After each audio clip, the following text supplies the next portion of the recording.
Assalamualaikum warahmatullahi wabarakatuh, sahabat Alkisah yang dirahmati Allah. Pada kisah kali ini, akan mengkisahkan, seorang ulama soleh hampir menjadi nabi, malah dikutuk jadi anjing oleh Allah Subhanahu wa Ta'ala. Gimana kisahnya? Yuk ikuti kisahnya. Balaam bin Baura sangat terkenal di dunia dan akhirat, karena namanya diabadikan dalam Al-Quran dan Taurat. Balaam bin Baura adalah penduduk negeri Yaman. Balaam bin Baura keturunan Nabi Lut bin Haran bin Asar. Balaam bin Baura merupakan ulama dari kalangan Bani Israel yang hidup pada zaman Nabi Musa alaihi salam. Sebagian ulama menyatakan bahwa Balaam bin Baura adalah seorang nabi, namun pendapat ini dibantah oleh Ibnu Katsir. Allah berfirman dalam Al-Quran, Quran Surat Al-A'raf ayat 175. Yang artinya, dan bacakanlah kepada mereka, berita orang yang telah kami berikan kepadanya ayat-ayat kami, kemudian dia melepaskan diri daripada ayat-ayat itu, lalu dia diikuti oleh Saitan, sampai dia tergoda, maka jadilah dia termasuk orang-orang yang sesat. Quran Surat Al-A'raf ayat 176 yang artinya, dan kalau kami menghendaki, sesungguhnya kami tinggikan derajatnya, dengan ayat-ayat itu, tetapi dia cenderung kepada dunia dan menurutkan hawa nafsunya, yang rendah, maka, perumpamaannya seperti anjing, jika kamu menghalaunya dijulurkannya lidahnya, dan jika kamu membiarkannya, dia mengulurkan lidahnya juga. Demikian itulah perumpamaan orang-orang yang mendustakan ayat-ayat kami. Maka ceritakanlah kepada mereka kisah-kisah itu agar mereka berfikir. Dalam tafsir Ibnu Katsir disebutkan bahwa Ibnu Abbas dan ulama lainnya, menyatakan Balaam bin Baura telah mengetahui nama-nama Allah, yang Maha Agung Ismul Azham, dan ia dapat melihat malaikat. Ketika Balaam bin Baura berdoa, dengan nama-nama Allah yang Maha Agung itu, maka Allah akan mengabulkan segala yang ia minta. Pada saat Nabi Musa berada di Suriah, maka kaum Balaam meminta kepadanya agar berdoa, untuk dapat mengalahkan Nabi Musa dan kaumnya, karena Nabi Musa datang untuk menghancurkan mereka, tetapi ia menolak permintaan mereka itu.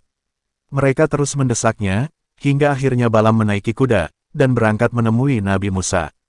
Namun kudanya selalu terjatuh, sehingga ia memukuli kudanya. Kudanya pun berkata padanya, "Mau kemana kau? Tidakkah engkau melihat di hadapanmu ada malaikat, yang mendorongku sehingga terjatuh? Apakah engkau hendak menuju Nabi Musa, untuk mendoakan keburukan bagi mereka?"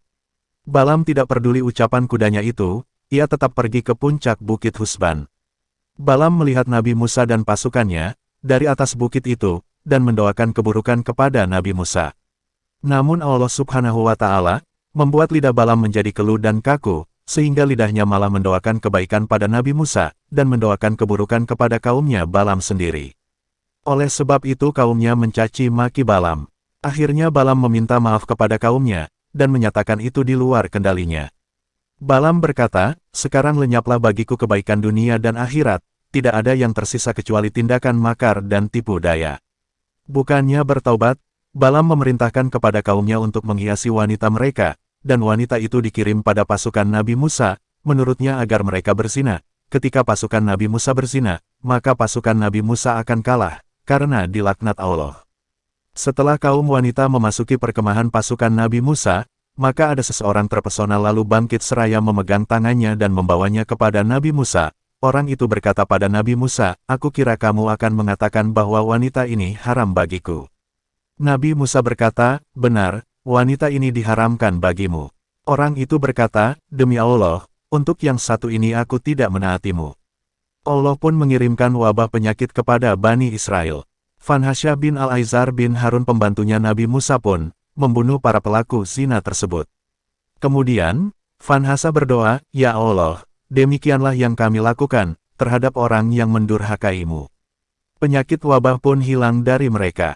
Jadi jelas, penyakit wabah itu merupakan azab dari Allah Subhanahu wa Ta'ala, karena kemaksiatan yang dilakukan manusia.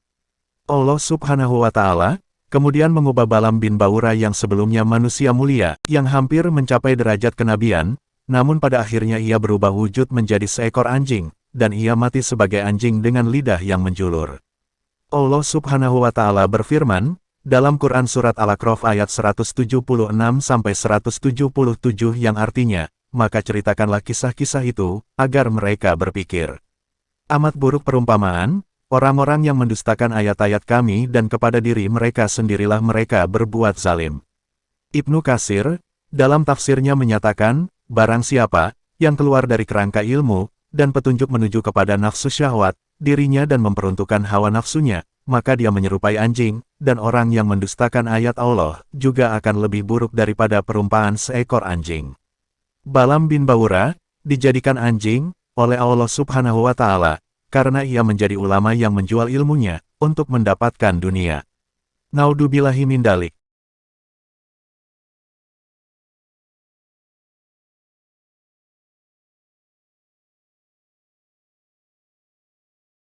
Baik, sahabat Alkisah yang dirahmati Allah, terima kasih sudah menonton kisah ini.